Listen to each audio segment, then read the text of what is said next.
It is, it is, it is time for us to begin. Time to take a nap. The lights are off. All right, I appreciate the fact that all of you are here. Now, we have a little help. I've asked them to turn the lights off to get our attention. That helps. When I was preaching for the Avondale Church in Atlanta, we had about 500 people in there. And when everybody's talking at one time with 500 people, let's turn the lights off, and people would immediately stop talking. We had an elderly gentleman named Brother Donson who was almost stone deaf, and as they often do, he talked real loud to hear himself. They turned the lights off. Everybody got as quiet as a mouse, but Brother Donson didn't. He kept on talking. You could hear him all over the auditorium. He said to someone sitting next to him, "Who's that big fleshy woman sitting?" So you might want to calm down, not talk. After the lights are dim like that, you might say something you don't want everybody to hear. It's just to give us a little notice that we're about to begin, and that helps, and I appreciate the fact that you pay attention to that. That'll help. I need every moment that I can have in the class, so I appreciate the fact that we're ready to go. We welcome you to our class today. We're in the study of the home. We're talking about love and marriage, that type of thing. They all blend together. Last week we talked about preparation for marriage, and that's vitally important. We didn't finish that lesson, and I said we'd do it today, but I've changed my mind to that, and we'll finish that in the last lesson of this quarter. Today we're talking about what it means to be a wife. Now, you men can sit back and relax a little bit today, but we'll catch up with you next week as we talk about what it means to be a husband. I heard a preacher tell about a man who liked to go to these antique stores, look around for things that might be of interest to him, and he found a beautiful vase, and he wanted to buy that thing, and he asked the proprietor about it, and the proprietor said, "Now that's a valuable vase. It's really important because you can rub that thing and a genie will come out and grant you one wish." So he bought it and took it home, thought he'd try it. He rubbed that thing and a genie came out and said, "Now I'm going to give you one wish." And the man said, "Well, I've always wanted to go to Hawaii, but I'm afraid to fly, so I wish you would build me a highway from Los Angeles to Hawaii." And the genie said, "Now that's about an impossible task. That would be very, very hard to do. In fact, you'd have to have pillars holding up that bridge every few feet, and it's very deep out there in the Pacific. In fact, the deepest waters that we know are in the Pacific. That'd be an impossible task. You better ask something else." So the man said, "Well, I'd like for you to give me the ability, the wisdom, to understand women." And the genie said, "Do you want that highway 2-lane or 4-lane down there?" I think that's saying it's a little hard to understand women. There are some things we can understand, and that's what we want to talk about today. Solomon knew as much, if not more, than most men about women, and there are two good reasons for it. One is he lived with 1,000 women. You imagine all the things he could learn if he has 1,000 women to live with and to please. The second reason is God gave him a special degree of wisdom, and he knew a lot of things that most of us don't know, apparently. In Proverbs 18, verse 22, he said, "Whoso findeth a wife findeth a good thing, and obtaineth favor of the Lord." Now, I wouldn't recommend you call your wife the thing, as one person did in reading that. Then in chapter 19, verse 14, "House and riches are the inheritance of fathers, and a prudent wife is from the Lord." So the Lord gives us the wife, and it'd be good for us to know how to treat her, and it would be good for her to know how to fulfill her responsibility as a wife. Now, there are some men who don't know how to treat their wives. Some men think they will rule their home with an iron fist. Well, let me let you in on a little secret, man. You can't do that. I don't recommend you try to do that. You're not as strong as Samson, nor as wise as Solomon, and women made fools out of both of them. So it would be well for us to know some things before we ever get into it. Marriage is not merely a human contract between a man and a woman, but it involves God, man, woman, and God. It's a divine contract, and so we need to learn what God has to say about it. Now, there are some things that we may not know necessarily if God had, but there are some things that God tells us about wives that we need to know. Now, we're interested in talking about the home, not just because there is a sickness in our society today that threatens to destroy the home, but also because God has something to say about it. God controls it. He knows what will make it work, and we need to listen to what He has to say about it. Now, we've pointed out the fact last week that we need to make preparation before marriage, and if the marriage is going to be what it ought to be, we better make some preparation. You know, it was not raining when Noah began to build that ark. How long was it going to be? About 120 years or so before it started raining? He made preparation long before the flood came. And if we're going to have a good marriage, we too need to make preparation beforehand. Now, today we're going to be talking about women and wives, and perhaps it will be helpful to those who are already married. It may be that you might need to adjust things a little bit to do a better job in being a wife. Now, let's notice some things that the Bible teaches.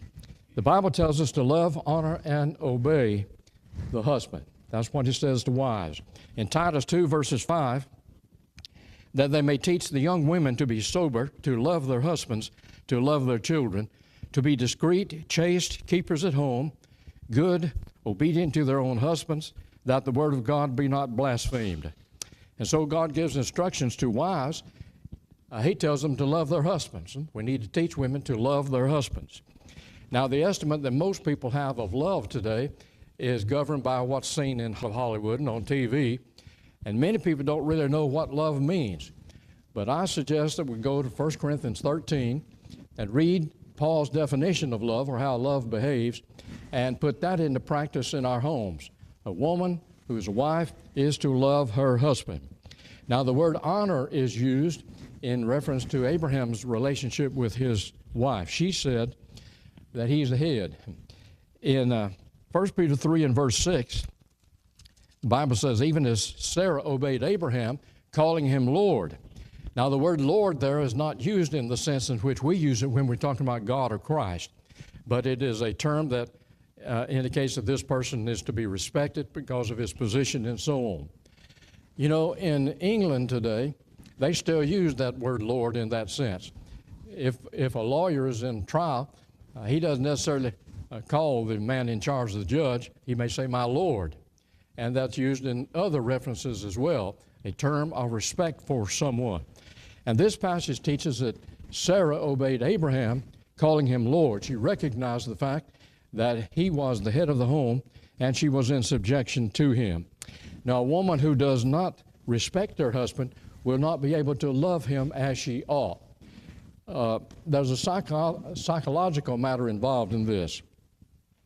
She is the weaker vessel, and if he does not take his place as the stronger vessel, then she won't be able to respect. A woman loses respect for a man she can dominate, and finally detests a man she can control.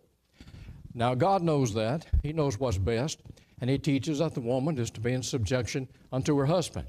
That way, she will be able to respect him in his position and to love him. Without that respect, she probably is not going to love him as she ought. I have counseled with women who needed to be taught on that point. We talked about the fact that God teaches that a woman is to be in subjection to her husband. And I have had women to tell me, I wish my husband would take his position as the leader in the home. There are women who recognize the fact that the husband is to be the head of the home, the leader in the home, and they wish their husband would do it, but there are husbands that do not do it. One woman told me on one occasion, You don't know what I would give if my husband one time would tell me to sit down and shut up. I don't recommend you men try that, though. But that's what she said. She was emphasizing the fact she knows that her husband is to be the head of the home. She'd be glad for him to do it. That may not be the best way to do it, but men need to be careful about that. But the woman is to be in subjection to her husband. Now, some men don't recognize the fact that they can just do anything. They have a responsibility as well, as we'll talk about next week. The women need to be in subjection to their husbands because that's God's plan. They're to love, submit to their husbands. But that word obey is a little difficult today for some to swallow. We're living in a period of time in which many women don't want to say they obey their husbands. Now, some of us are old enough to remember the women's lib movement back in the 1980s when women didn't believe they ought to obey their husbands, and they thought they were inferior to their husbands if they were to be in subjection to their husbands. Well, that's not the truth. I was performing a wedding ceremony over in Atlanta, and I met with a couple beforehand and went over all the things we'd say and do in the wedding itself. And I said to the young lady, at this point, I will ask you, do you promise to love, honor, and obey your husband? She said, wait a minute, obey my husband. Well, then we had to have a little discussion of what the Bible teaches about that. I taught her that God teaches that the wife is to be in subjection to her husband. It does not mean that you are inferior to your husband, but you are to be in subjection to him. Well, I finally had to tell her, now, if you don't believe what God said about that, and if you don't want to be submissive to your husband, you better get somebody else to perform your ceremony, because that's not what God teaches, and I wouldn't want to get you into a situation in which you're going to disobey the Lord. One preacher said, I don't ask the bride anymore in preparing for a wedding if you will obey your husband, because he didn't want to make her tell a lie. That's the situation that we face in our day. There are many women who do not want to be submissive to their husbands, and they think that means they are inferior to their husbands. Well, that's not true, but there is a role that women are to play. They are to be in subjection to their husbands. 1 Peter 3:1, likewise, you wives, be in subjection to your own husbands. Now, the Bible says that in various ways. And in Colossians 3 and verse 18, the scripture says, wives, submit yourselves to your own husband as it is fit in the Lord. It's fit. That word fit suggests this is what God teaches about the matter. So a woman is to be submissive to her husband. As Shakespeare said in his play, Much Ado About Nothing, if two men ride on a horse, one must ride behind. Now that makes sense, doesn't it? Two men cannot ride on a horse side by side. Somebody has to be in the back. That means someone has to be in the front. God's will is that the woman is to ride in the back. That does not mean that she is not as good as he is. It means that somebody has to be in charge. Now that's true in virtually anything we do, government, business, whatever. Someone has to take the lead. And God's plan is for the man to take the lead in the home. The woman is to be submissive to him. And a wife ought to do that because she knows that's right and what God teaches, and she wants to do what is right. I heard the story of a little girl who was going to go to the store with her father. They got in the car, and the father strapped his seatbelt, and the little girl was standing up in the passenger seat, and he said, "Hon, you need to sit down, put on the seatbelt." She didn't want to. She wanted to stand up. He argued with her a little bit, and she wouldn't sit down. So he reached over and gently had her to sit down. So she needs to recognize the fact that she's in subjection to her husband. She's made equal with the man, and Galatians 3:20, nor Greek, male nor female. The Bible teaches that there are some things like that in which we're all one, and man and woman are one. When God looks upon man and woman, they are on the same level. And yet at the same time, God teaches that she's in subjection to him. In 1 Corinthians chapter 11 and verse 3, Paul dealt with that matter. The woman is the man, and the head of Christ is God. This is the order: God, Christ, man, woman. Now that doesn't mean that Christ was inferior to God because he was in subjection to him. He was God too. And the fact that a woman is to be in subjection to the man does not mean that she is inferior to man. That's just the order that God says is best, and so we need to follow his order. Well, number 2, she is to be a helpmeet. In Genesis 2:18, we read, "And the Lord God said, It is not good that man should be alone. I will make him meet for him." Now, helpmeet is a help suitable to his needs. It's helpmeet, M-E-E-T, not help me eat, but help meet. She is to fulfill her responsibility in helping him to fulfill him. There's something missing in man. She was made from his side, but she's not a side issue. She is very important, vitally important, just as important as man, but she simply has a different role to play there. God created Adam out of dust, then he created Eve to settle him. That might be a good way to look at it. Woman was the final and the finest part of God's creation, the last thing that God created. I like to think of woman as the finest thing that God created. The very best was saved till last. Now, woman was the final and the finest creation of God then. A teacher was teaching a class of little children, and she told this story of the creation of Adam and Eve, and told this little girl to tell the story of the creation. She said, God created Adam, looked at him, and said, "Now I can do better than that," and he created woman then. That might be a good way to look at it. A little 5-year-old child was in the class. The woman was teaching about the creation. The teacher told them about God causing a deep sleep to come upon Adam, taking a rib from his side and making woman. And that really impressed that little 5-year-old. And during the coming week, that little boy acted like he was not feeling well. His mother asked him, "Is he sick?" He said, "No, my side hurts. I think I'm going to have a wife." We need to make sure we teach those children the right thing so they can get it all in order. But a woman is to be a help meet for man, a help suitable to his needs. Now, woman was created to fulfill that portion that is missing in man. Is to help him with his emotional needs and his physical needs, as well as his biological needs. Now, we all understand what all is involved in that.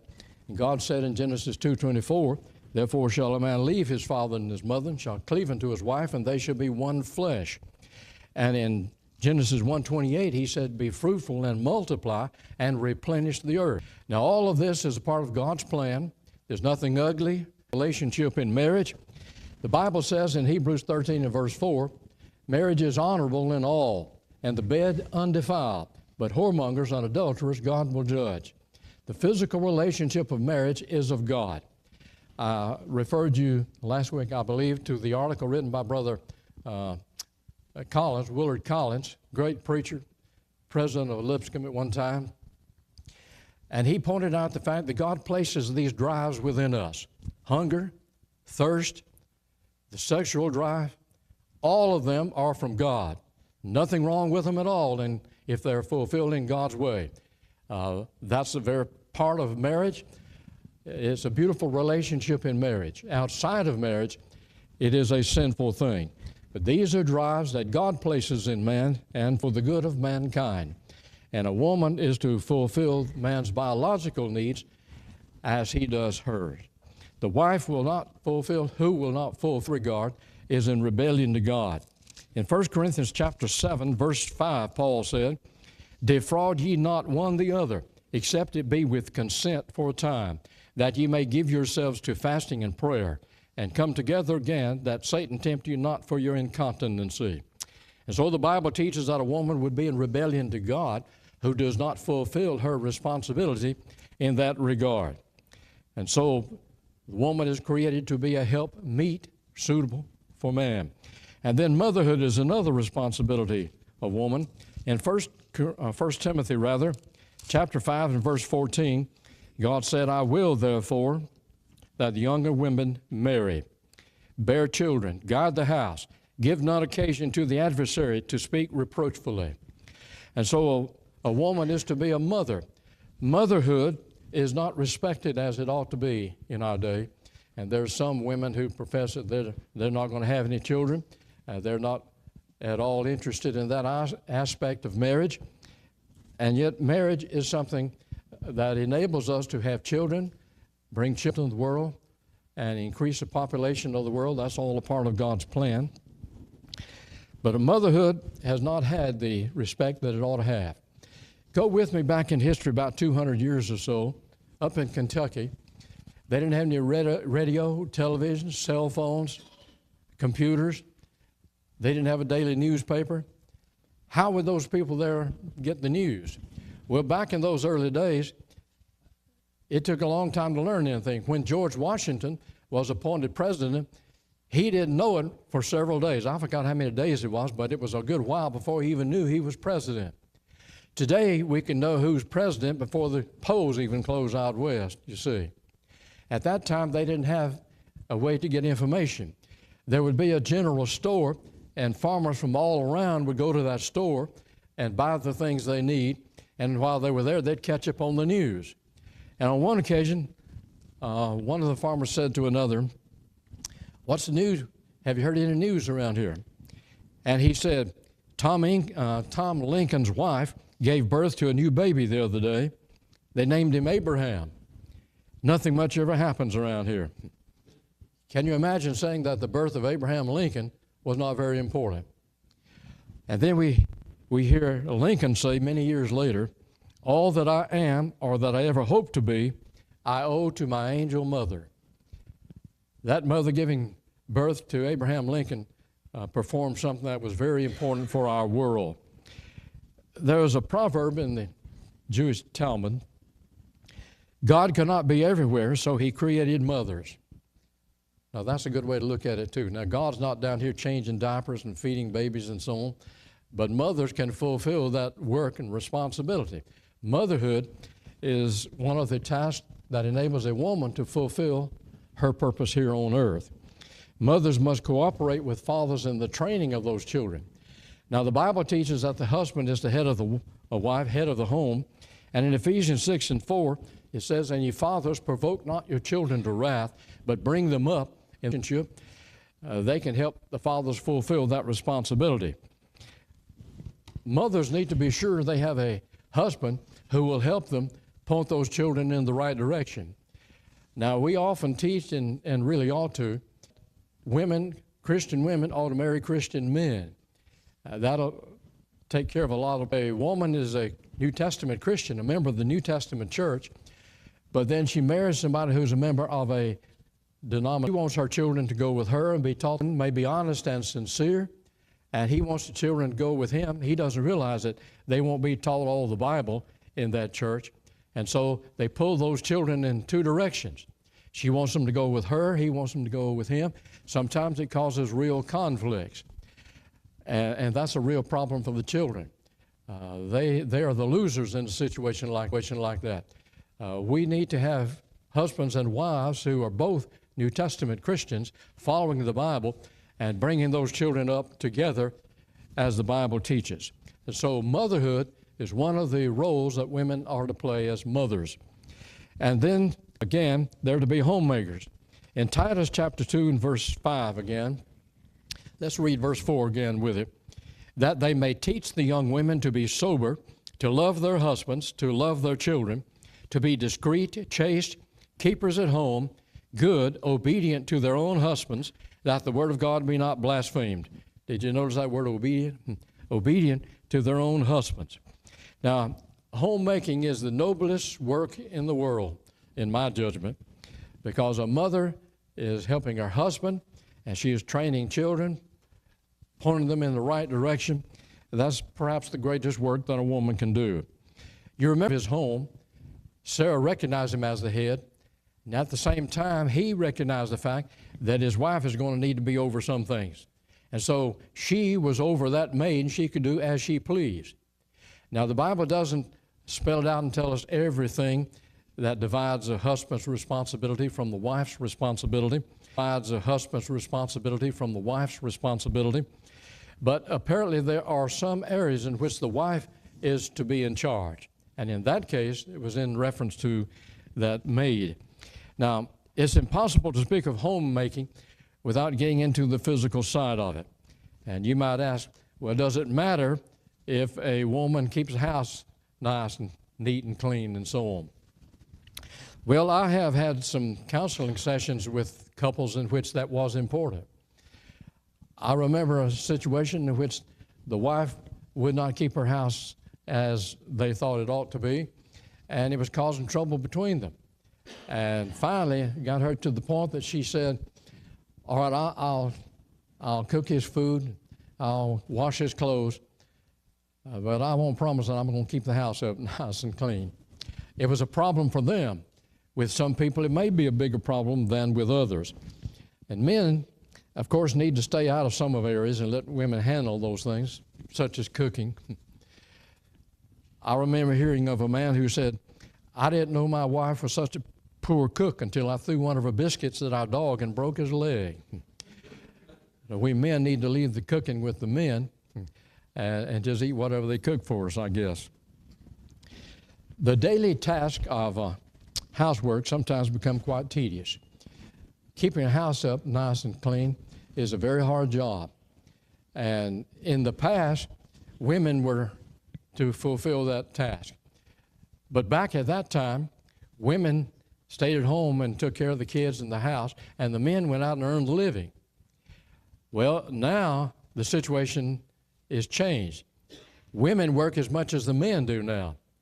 And it is not fair to a woman for the man to come home in the afternoon, sit down in his chair and watch TV and read the paper, and his wife, who has worked all day as well, has to come home, cook the food, feed the family, get all the kids washed up, help them do the homework, and get them into bed, and the man sitting in there resting in his chair. Men who love their husbands won't allow something like that. They will do what they can to help their wives if they really love their wives. A bride of a few months said, this housekeeping is quite a grind. You wash dishes and make beds, and in 2 weeks you have to do the same thing over again. It is a job, a real job. And I now appreciate the work that my wife did back in my earlier days when I was preaching full time. I was gone much of the time. I'd leave in the morning, go to the office and work and study and counsel with people and go to the hospitals and this and that. Come home about 5 o'clock to eat the evening meal with the family, and then leave again a little before 7, go out visiting people, teaching people. And she was taking care of the home and taking care of the family. I can tell you right now, in my situation, it helps me to appreciate what she used to do all that time. They work very hard. Now, the attitude with which a woman approaches this work will determine whether it is a drudgery or an act of love. If a wife loves her husband and loves her children, she'd be glad to do those things.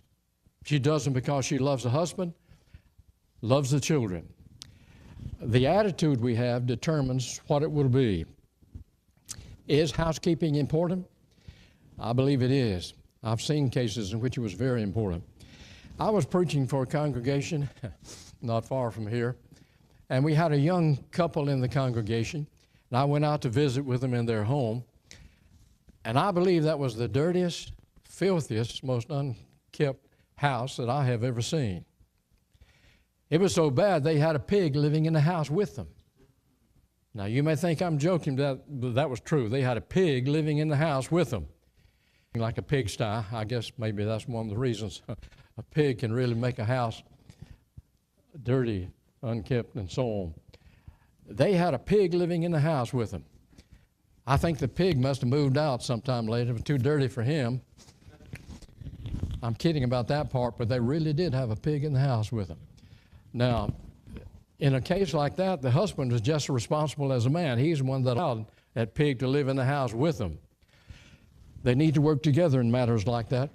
But there are areas in which a wife is better suited, and they need to have authority in the things they do in that regard. Also includes being a wise manager of the financial means in that home. She will have to be responsible for buying food, clothing, and doing things that her husband doesn't have time to do, so she has to have good judgment. The wife who does not try to live within their income is foolish indeed. I've seen cases like this and have counsel with couples that are having trouble in the home and was spending so much, more than he was making. And that can be a big problem. I have a taped sermon by Ira North that he delivered over at the Blue Ridge encampment many years ago. And the title of that lesson was, If I Were a Woman. And he gave a number of things that he would do if he was a woman. One of them was, if I were a woman, I would live within my husband's income. Now that makes good sense, it really does.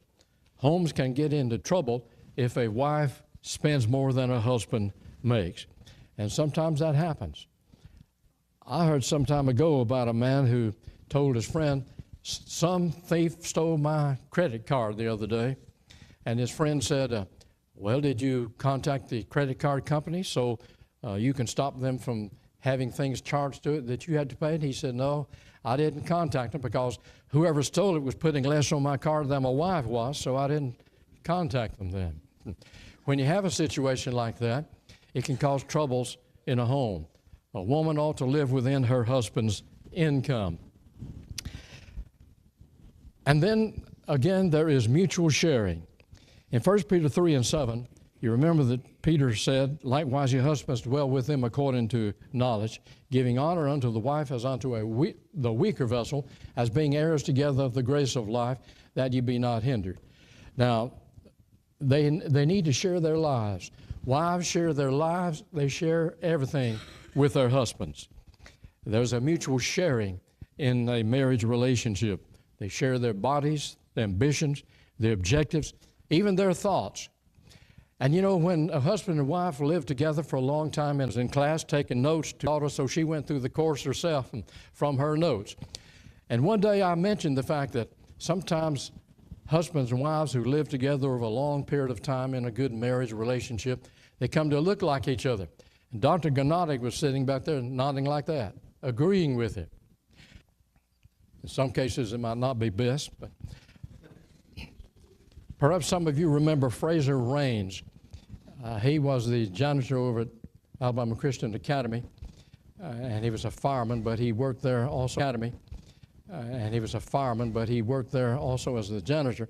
And he was a member at Del Rado when I was preaching there, and I mentioned that in a sermon one time, and old Fraser came to me afterwards and said, I'll tell you what, if my wife ever begins to look like me, I'm leaving. I ain't living with a woman who looks like me. Well, he was joking about the thing, but it is true. Sometimes men and women come to look like each other. You check it out after they live together for a very long time. And if it's not true in regard to how they look, it's also true about, it is true about they can become like each other in many, many ways. Well, we need more time to talk about some of these things, but let me move on.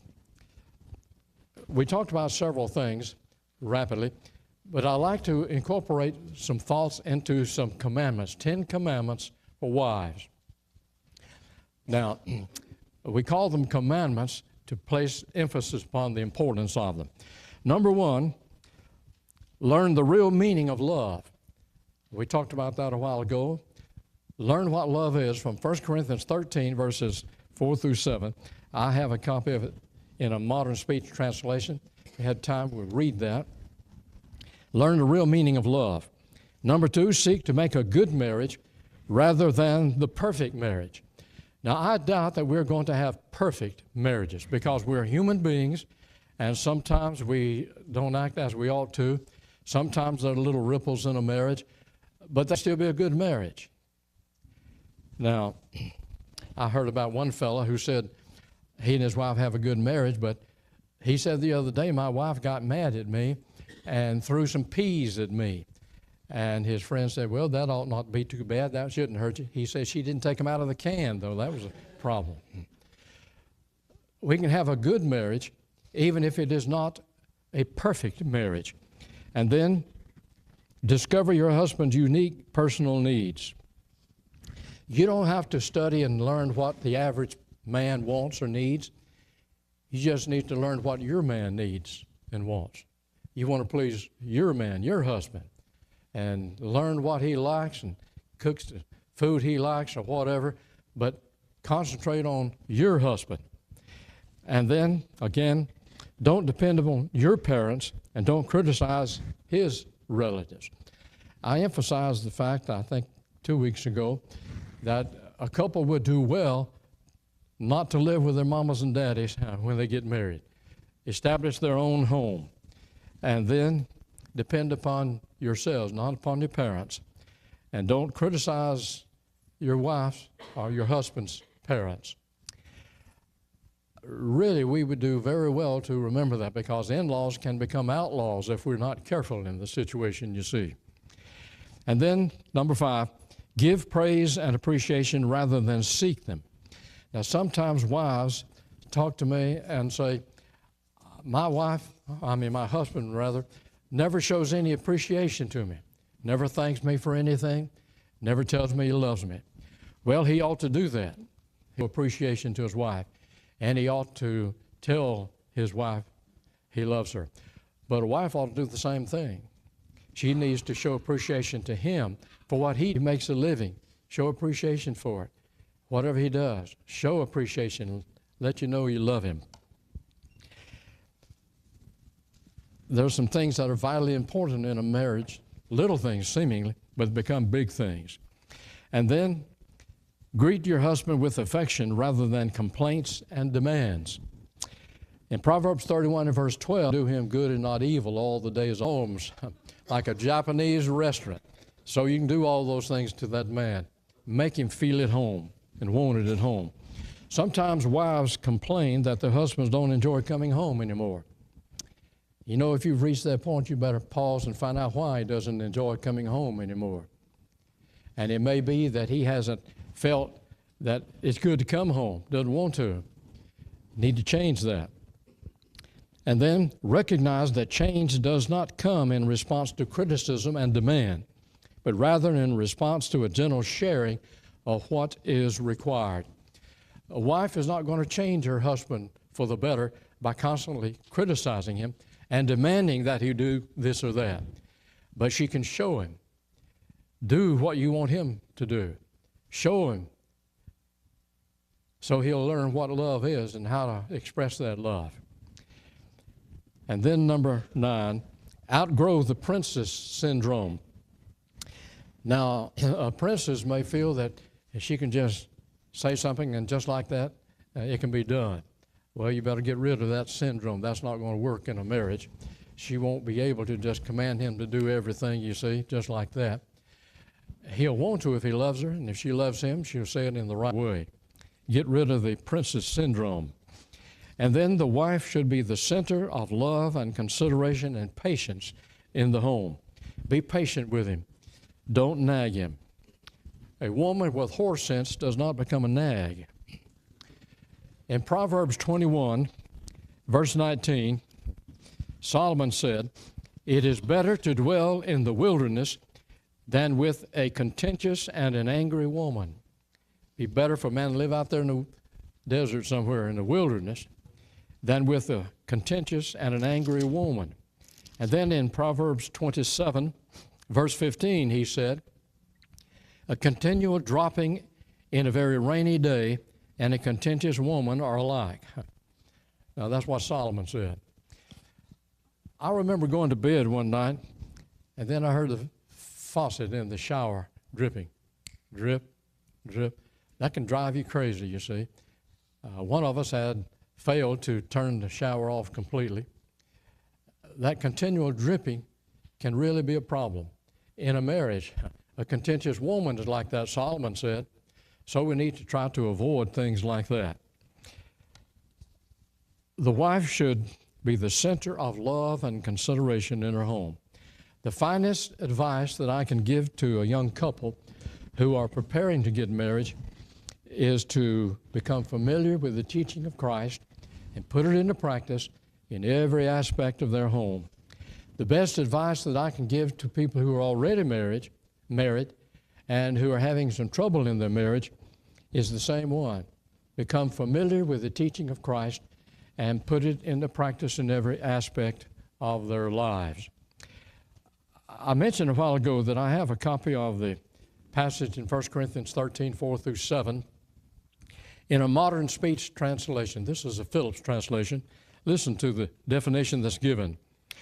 This love of which I speak is slow to lose patience. It looks for a way of being constructive. It is not possessive. It is neither anxious to impress, nor does it cherish inflated ideas of its own importance. Love has good manners and it is not touchy. It does not keep account of evil or gloat over the wickedness of other people.